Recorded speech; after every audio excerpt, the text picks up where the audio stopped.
Hey everyone, happy Boxing Day.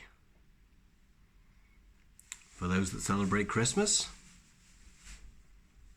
is Boxing Day a thing for everyone's Christmas? Is that a thing in America too? I don't actually remember. I don't actually remember. But in this video, it's a bit of a late start for this one, but I want to talk about alcohol. Because this is the first Christmas that I can remember where I've not had any booze. It's been an interesting one.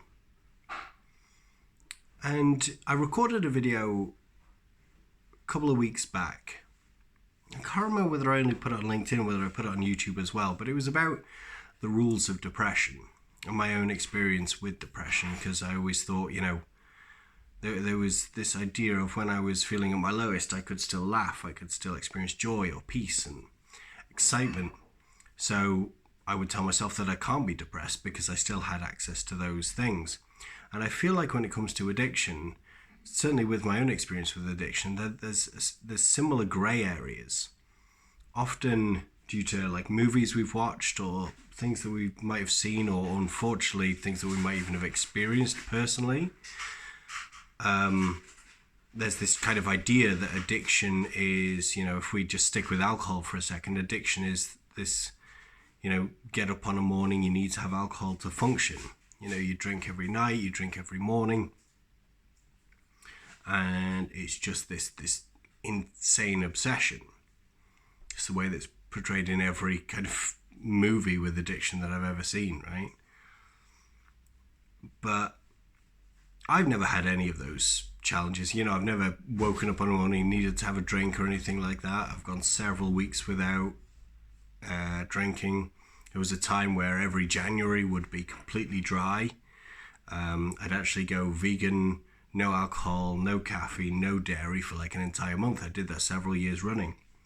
So I haven't had the same kind of addiction that might be portrayed, but I have had a reliance on it when it comes to social interactions.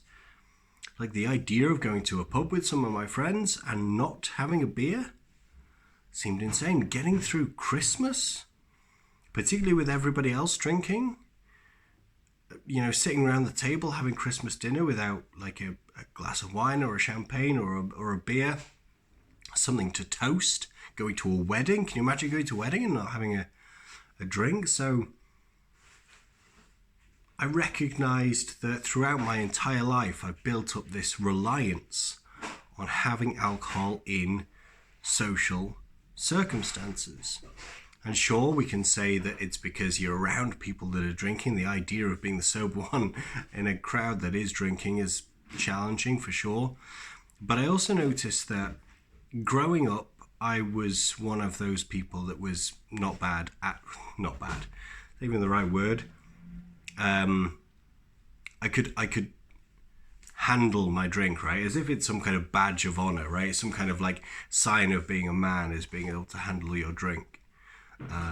Both me and my brother were quite good at this. So we got a certain accolade.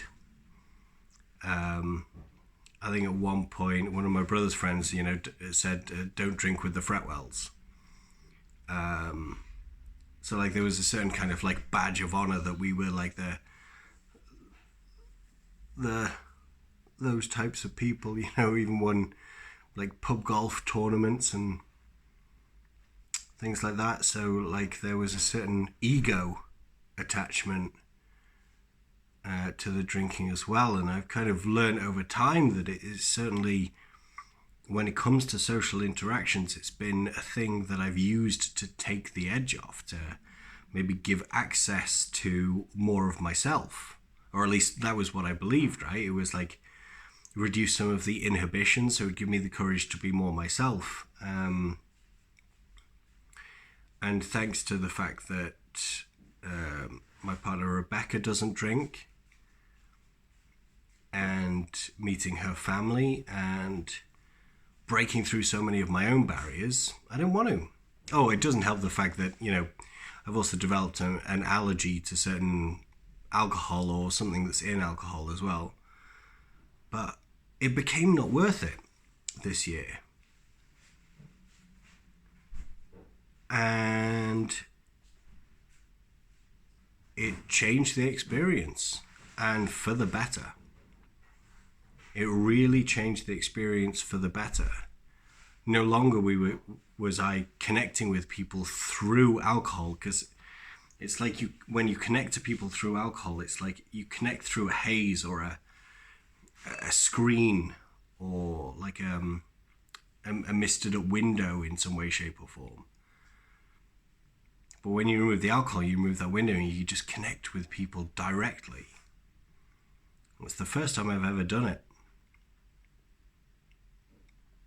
Had coffee. Had the occasional Diet Pepsi. Don't get me wrong, I ate a ton. So it's not like I've been eating salads all Christmas, but I've had plenty of ice cream, chocolate, and things like that. But no booze. No alcohol. I think this might be the state of my future.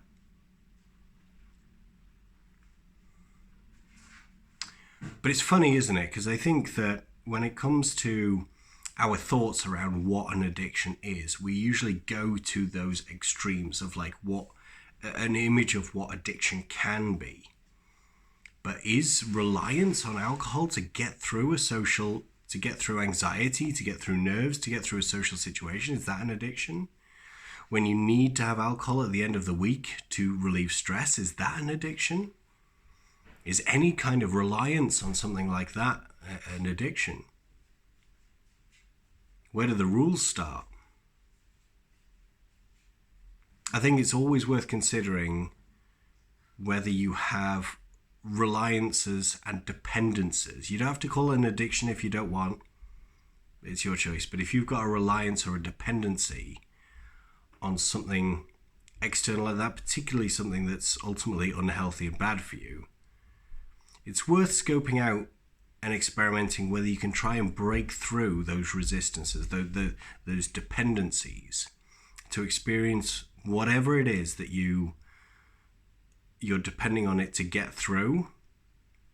If you take it out, try and get through without it, I bet you're stronger than you think, you're better than you think. And I'll bet the experience will be better than you could ever imagine as well. I'm not trying to cure addiction here, but if you've got a reliance on something, give it a try. Try and let it go once. See how it feels. I let it go this Christmas. Christmas Eve, nothing. Christmas Day, nothing. Boxing Day, absolutely nothing.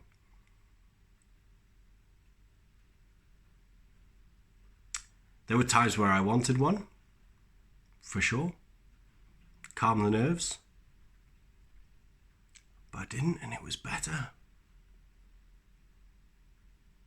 It was better. But that's it from me.